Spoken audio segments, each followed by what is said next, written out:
Hey guys. Okay, so we're gonna get right into it because today's live video is so good. I cannot wait for you to get this knowledge and to hear about this incredible woman. So, welcome back to Deleted History. Now, first off, picture this: a black woman in a long, plain dress standing in front of a rundown house by the Florida Railroad tracks. Behind her, I want you to picture a heap of trash. In front of her, I want you to picture five little black girls sitting on wooden crates like they're thrones. She has $1.50 in her pocket. No investors, no grants, no coaches, no blueprint. But she looks at those five girls and decides, we are not waiting on anybody's permission. Y'all, that woman is Mary McLeod Bethune. And from that little room by the dump, she built a school that will become a university led by one of the largest black women's organizations in the country. She advised presidents and became the first black woman to head a federal agency. If you think black women selling knowledge, running coaching businesses, and building consulting firms is new, Mary had already ran that play over 100 years ago when the Klan was literally marching on her school trying to shut it down. And today, in 2026, while you're trying to build a six or maybe even a seven-figure business in a world that is still underestimating you, her story is not just history, but it is a business masterclass. So welcome back to day 12 of Deleted History, 12 black women they prayed you'd never learn about. Now, I want to get into Mary's story because she was born in 1875 in South Carolina, the 15th of 17 children, the first in her family born free. Drop in the comments what you're the first in your family to do. By 9 years old, she could pick 250 pounds of cotton a day, but was more interested in books than bales. She got a scholarship to school, tried to become a missionary overseas, and was told no because she was black. So she said, fine, I'll build my mission right here, and turned her attention to educating black children and especially black girls in the South. Fast forward to 1904. She moves to Daytona, Florida. There's no school for black girls. No one is coming to save them. So she rents that little house near the dump, sets up crates as desks, and opens the Daytona Educational and Industrial Training School for Negro girls with 5 students and 50 cents a week in tuition. Now listen to how she sold this vision, because this is a business principle number one. Number one lesson you can learn from her and apply to your business. If you're ready, comment ready in the comments. I want you to sell what you have, not what you wish you had. Sell what you have, not what you wish you had. Mary did not have a marketing budget. She had recipes and relationships. She baked sweet potato pies and homemade ice creams and sold them to railroad workers and tourists to fund the school. She formed a student choir, took them around town, and turned performances into fundraising events. Then she herself would knock on doors, literally asking person after person for donations. So, and she did so with so much conviction, y'all, that even when people said no, she smiled and kept going, saying she refused to be discouraged. That's sales. That's offer creation. That's lead generation. How many doors are you knocking on today? Are y'all asking people to actually work with you, or are you just sitting around hoping you make sales? Or worse yet, doing nothing because of your feelings? Don't get me started. She didn't wait for everything to look professional. She asked to be paid and or for donation. She took what she could do: teach, bake, lead, inspire, and packaged it as value for the people around her. Here's a business principle that I want you to implement. Stop waiting for the perfect website, the perfect brand shoot, the perfect certification. Package what you have right now and put it in front of people who need it. Here's the second business lesson. Your classroom can be your coaching or consulting business. Mary wasn't just teaching, reading, and writing. Her curriculum was actually a coaching container in the making. In the early days, her school was for girls, but she was also running an adult literacy class at night so parents and community members could learn to read, vote, and participate in democracy. She understood that skills without voice would not be enough. She wanted her students to leave with the mindset and confidence to actually change their communities, not just get jobs. This is what you do when you're running a serious business. You're not just transferring information, you're transferring identity. Are y'all catching that? If you're picking up what I'm putting down, baby, put waitlist in the comments, okay? Because this is the kind of information we need to go to the next level, and the business principles that we're touching on are just hitting the surface. But at Black Women Sell Live, we're going to get to go a little deeper. If you don't know what that is, comment waitlist and I'll send you the link to get on the waitlist because, baby, we not playing no games. Mary literally used education as a way to build a pipeline of Black teachers, organizers, and lobbyists who could go into school boards, city councils, state legislatures, and say, we can swing this election because our people are organized. Now, peep this. Not only was she teaching adult literacy classes because it was needed and to help the community, she was literally building people that could actually have the skill set that she needed to run her business. Sometimes your business is so unique or there is such a gap in the workforce that you need to actually create the people that are going to run your company. Don't be afraid to teach. If you've ever hosted a group program, a mastermind, or a membership, that's a direct descendant of what Black women like Bethune were already doing, gathering people, teaching them, and then mobilizing them for real world change. Here's the third principle. I want you to build infrastructure, not just influence. I don't know how we got into the influencer generation. I'm not saying it's bad. I'm not saying it's bad because some people will say that I'm an influencer. I am influential, but I don't work as an influencer, but that's neither here nor there. By 1920, here's what I'll say about it. I'm gonna back up. I think we care too much about likes, follows, and how things look, and we don't care enough about mission, impact, and how things feel. And not how things feel like to us personally, but the intent of the messaging that we're putting out into the world. Like, how is that messaging either making people better or making people worse? Because we care more about influence than impact, a lot of people are putting out harmful, toxic, debilitating messages with no thought as to how that messages will land on the actual people that they're putting it out for. It's a problem. Anyways, I'm so glad that there are women who did not stop at influence alone, but also cared about impact too. So by 1920, her school had grown from 5 students to hundreds and became one of the largest schools for Black girls in the country. In 1923, it merged with a boys' school, and by 1930s, it reached college status as Bethune-Cookman College, with Mary as president. She was the first Black woman college president in the United States. But she wasn't done. I want you all to understand that there are some people who are looking to like stop. Like they're like, I'm slowing down, I'm doing well, I'm not gonna do anything else. And I think that's a very individualistic mindset. When I look at the people who inspire me, who motivate me, who make me wanna go further, they didn't just do one thing, they had their hands in multiple things, but they did everything with the same mission. So the mission drove them, not the vehicle. And I think that we are too tied to vehicles, not tied enough to mission. She then went on to found, after doing all of this, went on to found the National Council of Negro Women in 1935 to unify Black women's organizations and give them a national platform. Her Washington, D.C. home became a strategy hub where Black women leaders gathered to plan voting drives, policy campaigns, and civil rights work. This is literally infrastructure. This is what infrastructure looks like. This is how you go from I'm passionate about helping people to I built an institution that outlives me. And I think that that's the legacy play that a lot of people talk about, but we don't see a lot of people implementing. So here's my question for you. Are you collecting followers, or are you building systems, programs, and institutions that can work when you are and aren't in the room? Influence is good, but infrastructure is actual legacy. Here's principle number 4, and this is a big one. Somebody drop a 4 in the comments for me so I know y'all are with me. Use every room you're invited into for us. Mary didn't stop at her campus. She walked her way into the White House. She advised multiple presidents, and under Franklin Roosevelt became director of the Division of Negro Affairs in the National Youth Administration. She was the first Black woman to head a federal division. She helped design programs that provide trainings and jobs for hundreds and hundreds of Black people. She was a core part of the Black Cabinet, the group of Black advisors pushing the New Deal to include Black communities. And in 1945, she attended the founding conference of the United Nations as the only Black woman connected to the U.S. delegation. She represented the NAACP and insisted that global human rights include Black Americans. When she walked into these rooms, she wasn't there to be grateful and quiet. Let me say it again. She wasn't there to be grateful and quiet. She was there as a strategist, a negotiator, and a closer for her people.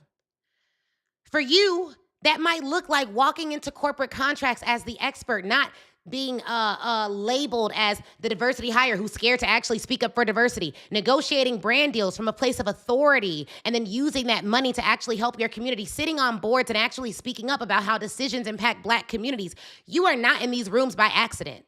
You're in these rooms because somebody like Mary built a ladder that you're now able to stand on. So the part that's still the same today is this. Let's talk about what hasn't changed, okay? Mary faced the Klan marching on her school. She faced smear campaigns, funding threats, and constant disrespect. Historians show that while her institution managed million-dollar budgets, she was constantly struggling because she gave so much of her personal finances back into what she loved and what she built and her mission. She did all of this as a Black woman in a country that did not see her as fully human, yet she kept building. And I want you to know, there are some of you who have slowed down your build because you feel like there's so much going on. You've slowed down your build because you feel like the times are too tough.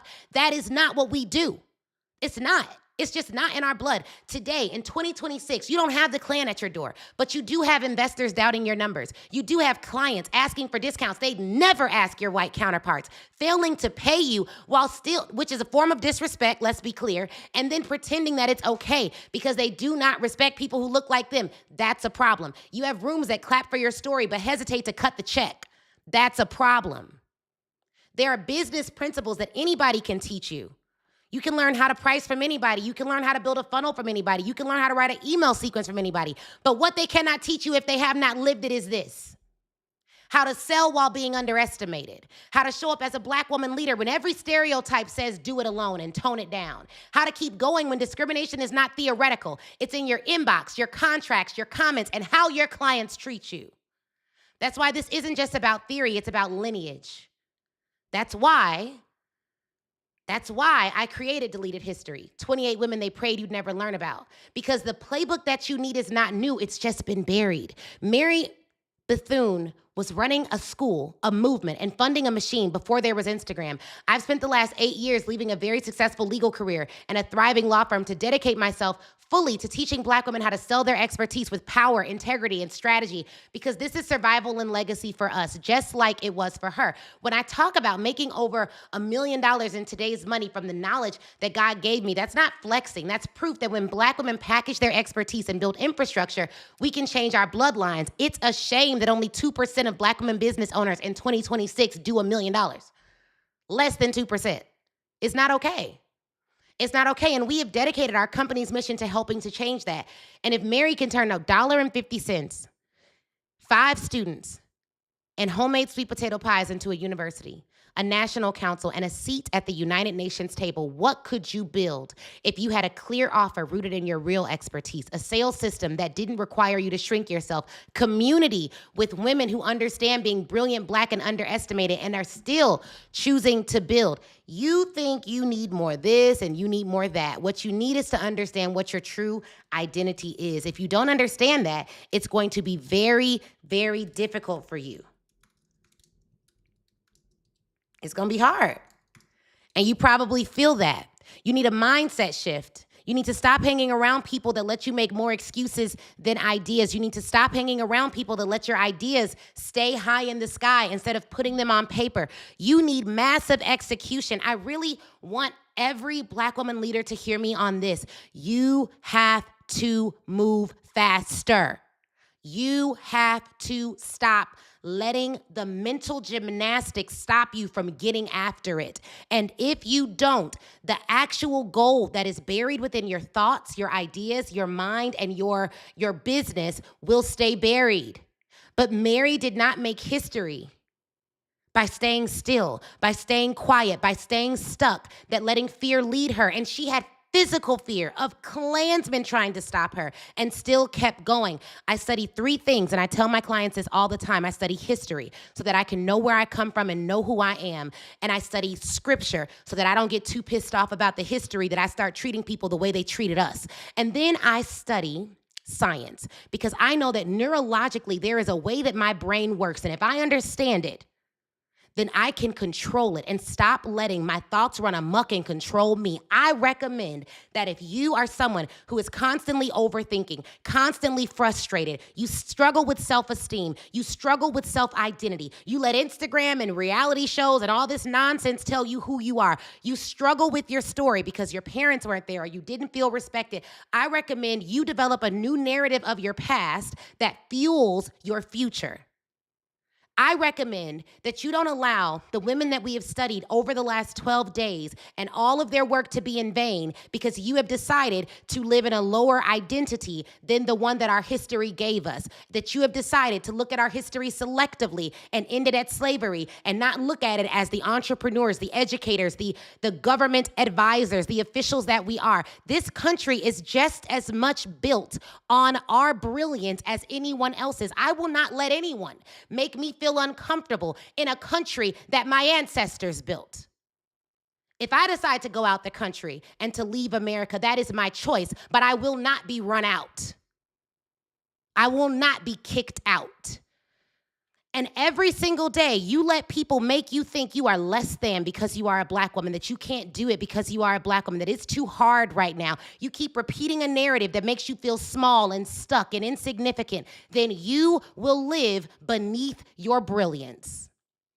And it's not just unfortunate for you. It's unfortunate for all the people who could actually learn from what you have to offer. And we're done with that. Like, we've already determined that we're done with that. I'm so over pretending I ain't it that I ain't doing it no more. Like, when you read this history and you really get into all the stuff that our women overcame and our men overcame, and you start to realize that everything that we have is because of everything that they did, and that even today they set us up for a more successful future in such a real and tangible way. And when they handed us the baton, we have an obligation to hand that baton over. And you realize that us sharing information with one another was always the play because no one else would literally give it to us.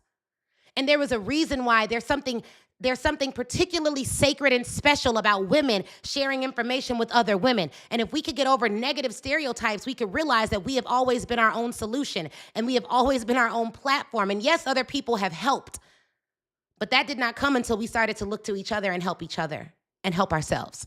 So if you into that kind of thing, I invite you very assertively, very confidently to join me at Black Women Sell Live, because that's what we're about. We're about scaling with other sisters. And the truth is that the level of specificity with which we teach you sales is unlike anything that you've seen anywhere else. And I know that because I've seen the hundreds of testimonials. If you Google Speak Your Way to Cash testimonials, 243 or so will come up. You can read all of those and see how we get down. But even beyond those, I have heard the thousands of stories and gotten the thousands of emails from our customers and our clients. This is our third event. It's not our first time. We're a safe bet.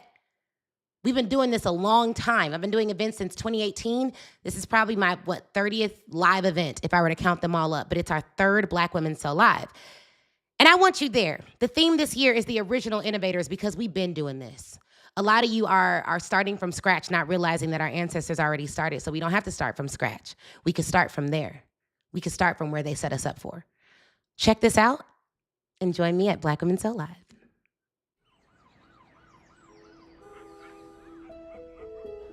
Mary Ellen Pleasant. How did she do it?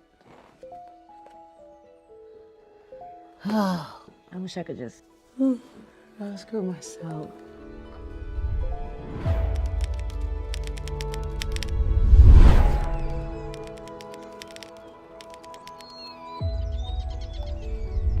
Mary Ellen Pleasant?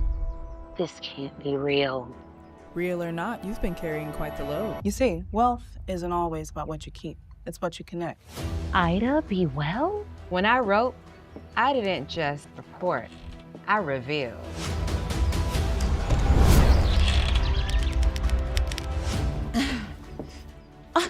Right on time. So it wasn't luck. It was strategy. We have always been so innovative. You're not starting something new, you're continuing something sacred. I want to teach every Black woman business owner in the world about it. When I started this company, it wasn't just about selling hair care. It was about dignity, independence, community. That's what real marketing does. It doesn't just sell, it lives.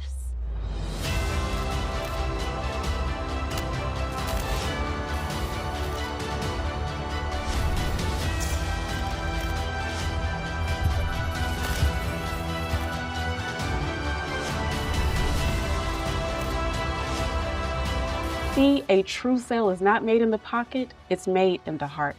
Now, you go on and sell live, not for the applause, but for the impact.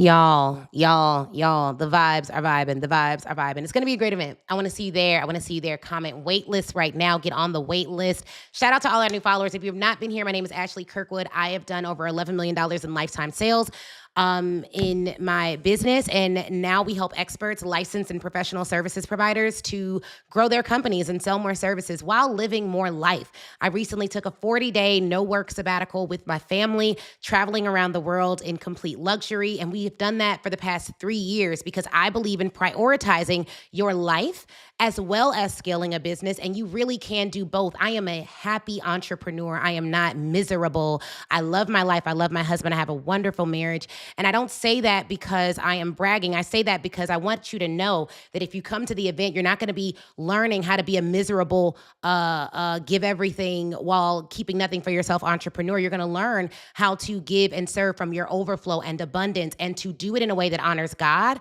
honors your family and your commitments, and also honors your desires to yourself. I believe women should have a big, beautiful life, one that they don't have to recover from. And I want you to have that. Join me at Black Women Sell Live. It ain't just going to be me neither. We just had a contract signed for a Black woman billionaire to come and speak. So, I'll be talking about that real soon. It's just so different. I don't know. If you don't trust me, then I don't know. You just have to see for yourself. You'll see it. You'll see it. You'll hear about it. You'll hear about it. But I don't want you to miss your chance to get a ticket. We have over 700 women on the wait list last I checked. So I recommend you get on that wait list today, baby, because it's filling up. Okay? It's filling up. I will see you at Black Women Sell Live. Y'all get your life together. If you missed the first part of this video, please go back and watch it. It is so good. I love this story. I love this sister. And I love y'all. I just want to say I love us. I will always love us. I want us to do well. I said this yesterday on live. This is the year we lose inches, not sleep, baby. My Oura ring says I'm doing real good on my sleep this year, and I'm just happy about it. So I will see y'all tomorrow for day 13 of this series. See you then.